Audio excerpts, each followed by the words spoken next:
In the highlands of Nyamira County, a quiet boy named Fred Okengo Matiang'I was raised with values of discipline, integrity, and service. An academic at heart, Matiang'I began his career far from the chaos of politics as a scholar, lecturer, and governance expert. His foundation was firm.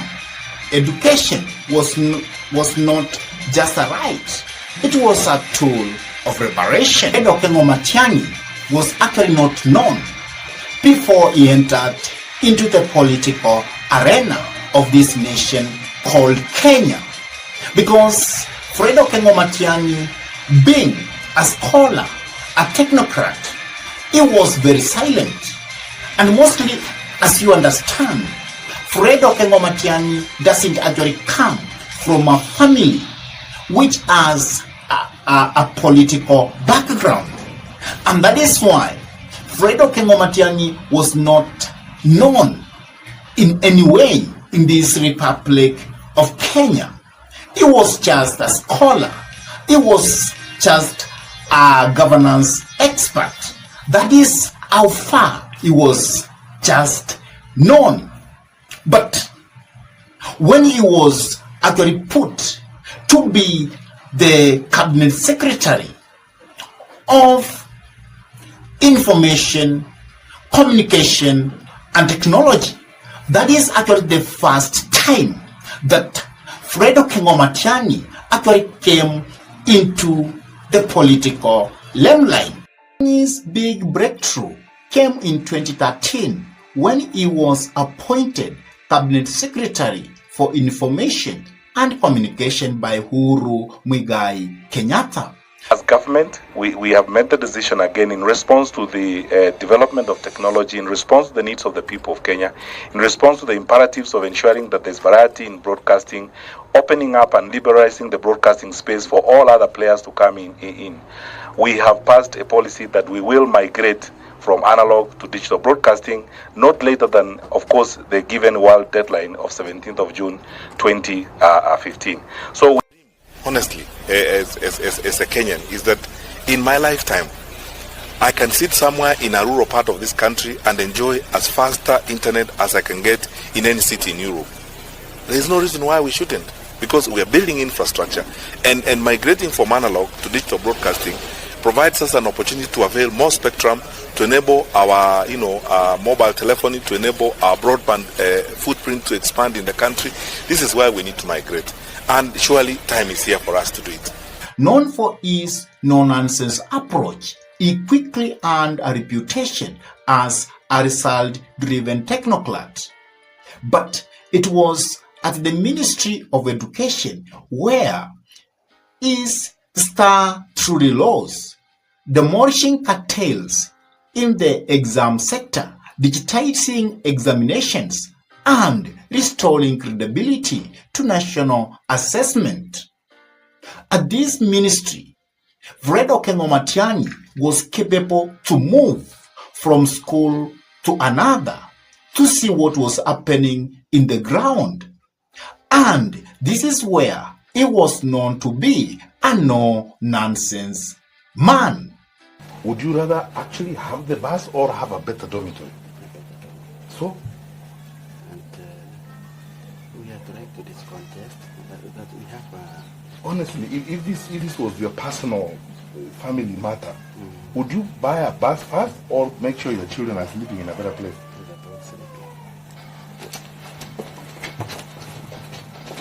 Would you rather buy a comfortable car driving around and your children are living like this? Even a coat of paint will not cost you much. And that money that you have spent on that bus actually could build a whole brand new dormitory. And you don't drive around every day. When you need to move students from point A to point B, you can actually hire a bus, or you can talk to a neighboring school, agree with the neighboring school, share a bus, and instead of sinking all that 9 million or so in a bus, use it to build a new infrastructure. Alafu sasa wazazi wanaambiwa leta pesa ya basi na watoto wao wanalala hivi. I'm training not to shed a tear. Look, Yes, we this came is how our here. children live. We came here and we were very disappointed. Na sisi tunalipwa na Wakenya kufanya hivi haki ya Mungu mbele ya Mungu. Honestly, look. Sir, we came here and we wrote a report and it is supposed to be implemented. We told him to convene a BOM meeting and discuss that report because we were also paying the same way. Sir, we came here and... Okay, let me ask you. Yes, sir. You came here. Yeah. You wrote a report. Yeah. And you came, then what happened? We told there's a follow-up and the castle. The report doesn't change the life of this child. Yes, sir. If I were you, I would live here. The report doesn't change the life of this child who lives like this. You're presiding over a school where the principal and his board spends millions to buy a bus. Look at how our children are sleeping.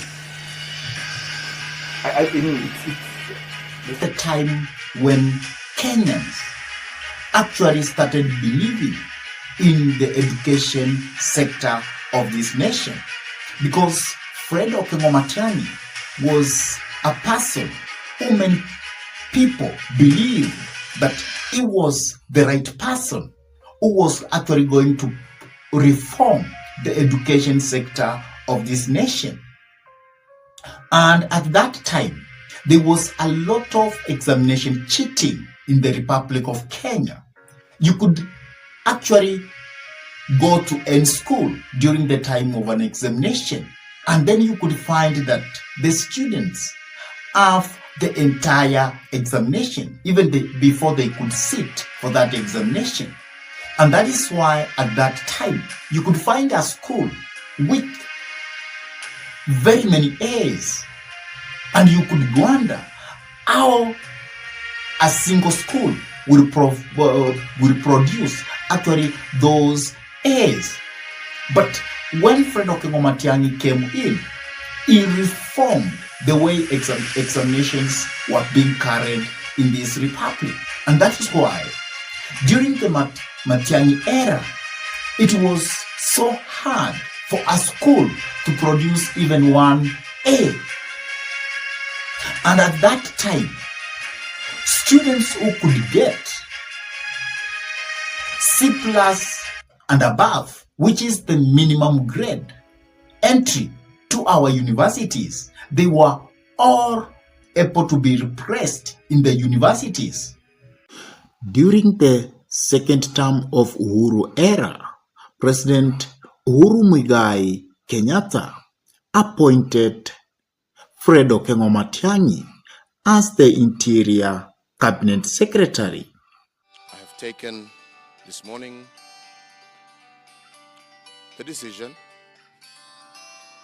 to appoint Dr. Fred Matiang'I as the Acting Minister for Internal Security. Matiang'I once again rose to the challenge as the Interior CS. He oversaw national security operations, police reforms, and coordinated government functions with military precision. His public image as a fixer solidified. During the second term of Uhuru Muigai Kenyatta, Fred Okengo Matiang'I was actually made to be the super CS, and he was able to coordinate all government projects within various ministries. And at that time, Fred Okengo Matiang'I actually was seen as to act as the deputy president, because he was the one who was actually receiving Uhuru Muigai Kenyatta whenever he could go. He was the one who could actually chair sub-cabinet committees. And at that time, the relationship between the president, Uhuru Muigai Kenyatta, and his deputy, William Samoei Ruto, had already deteriorated badly until Uhuru Muigai Kenyatta was so much annoyed with William Samoei Ruto because he was moving up and down, actually doing what we call a campaign. And he actually called William Samoei Arap Ruto as Tanga. So Fred Okengo Matiang'i was actually made to be the super CS, and he was coordinating all government functions within various ministries. And many people say that it was Fred Okengo Matiang'i who actually helped Uhuru Muigai Kenyatta to run the government during the second term. So, by the time President Uhuru Kenyatta's second term was actually winding down, whispers of Matiang'i's political ambition actually grew louder. He became a key player in the so-called handshake government, aligning closely with Raila Amolo Odinga in the succession debates. His loyalty to Uhuru and open criticism of William Ruto positioned him firmly in the political crossfire. So, that was the time the name of Fred Okengo Matiang'i actually was known across the country. And Fred was known in various parts of the country as a no-nonsense person, as a person who was capable actually even to become the president of this republic. When President Ruto won the 2022 presidential election, Matiang'i faded from public spotlight, facing political investigation and intense scrutiny. The DCI officers came to see us, 6 of them at around 9:30. They interrogated the CS for exactly around 10. The questions they were asking were related to his properties, and we completely advised the CS not to respond to anything outside what the summons were. We advised the CS to invoke Article 49 to remain silent and not to answer anything. The CS complied with our directions. We took a record, 15 minutes, to respond to the issues that they wanted us to respond to. And from around 10 o'clock up to now, we have just been locked in the boardroom. After that, the officers said then they will have to consult and make a decision. The public office. You want me to order this to open the first? This is a public office. How can it be allowed to see the election? Consultation is What kind of consultations? Look, Sophia, this is a public office. And I have the right to go inside. As and when Matiang'i is required in court as his legal team to appear with him, to defend him. But we must not allow vengeance to eat up the national spirit of our country. I've never seen a CS who leaves office and then is summoned by junior officers 4 months after a transition. I've never seen a CS other than this one, the son of Omogusi, having police officers sent to his home and having his home broken into by the police. This is the first one since independence. Let the point be made here, and we made it to them, that it's clear that this was not a criminal investigation. This was vendetta and witch hunt. It is also clear that the DCI were not acting of their own motion. It is clear that they were awaiting instructions on what to do with Dr. Matiang'i. That is very clear to us, and we told.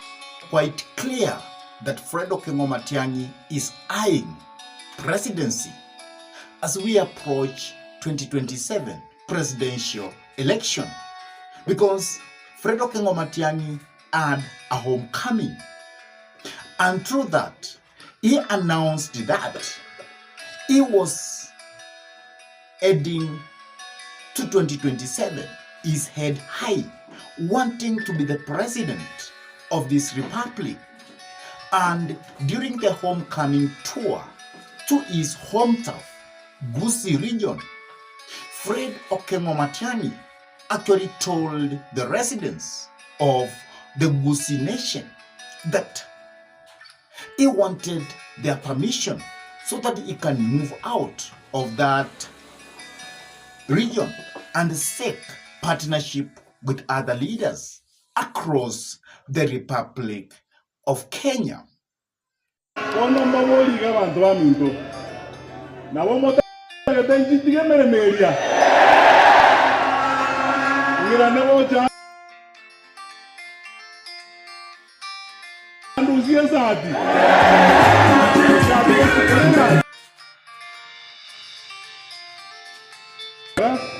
abangwana bali bangete gazi njembale n'ebintu byabo n'oburonge kyalo omuntu akoire gazi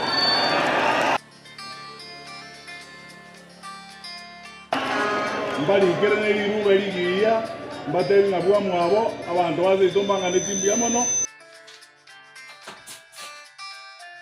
ino gabo eliaka mogombo likere ngake Koroji message Jones bi Matiang'I mukwana ne kubinde Kenya n'abarayi bagusi mutora tokende sabari bana mwamboli igo tayari mole kombwa singa ndengere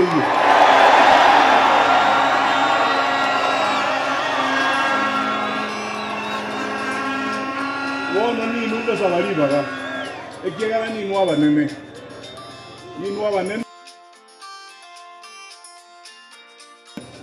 emereme imo wanteria wakubwa wa kuandika watu kwa hiyo kazi ni nyinyi na kitambulisho yako na kadi yako ya kura. Hiyo sio kazi unaweza kwenda ujitangaze huko eti mimi nimepewa kazi. Hiyo ni kazi unapewa na wananchi nyinyi. Njewono mwategete wenga ndayarende elinde muri omumanyi ko bangabona mokondika. Wono ne kwanire njibwe ko manyene ndayarende. Now, as 2027 presidential election draws closer, Fred Matiang'I is re-emerging.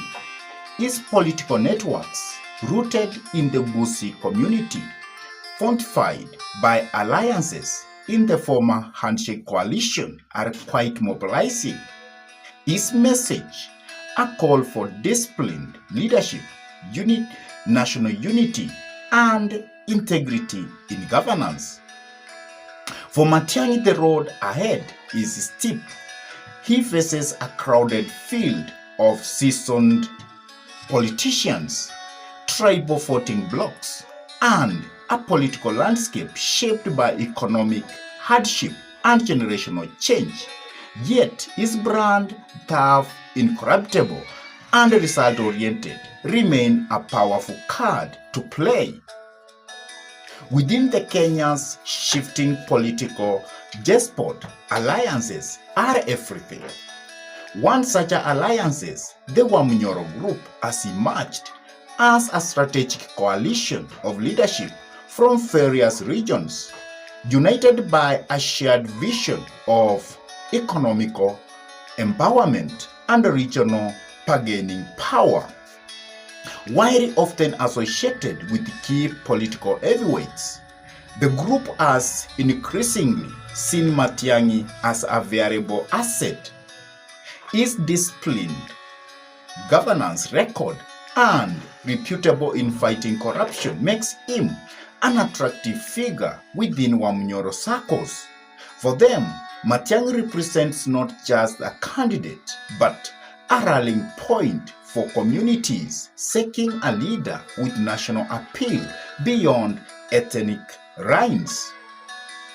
Political insiders whisper that in closed-door meetings, Matiang'i's name frequently surfaces as either a presidential flag-bearer or a kingmaker who could tilt the scale in 2027. Whether he becomes the face of Wamunyoro movement or it is most influential ally, His presence in the group adds weight to his national ambitions and inject the alliance with a disciplined reformist edge. From the classroom to the corridors of power in Nairobi, Fred Matiang'i's political journey is beyond testament to how service, discipline, and unyielding spirit can propel a man towards the highest office in the land. Whether his 2027 presidential ambitions become a reality will depend on more than just his record. It will depend on whether Kenyans are really ready for a leader who believes that discipline, not politics, is the foundation of progress. The story is still unfolding. The next chapter will be written in the ballot box. Let come 2027.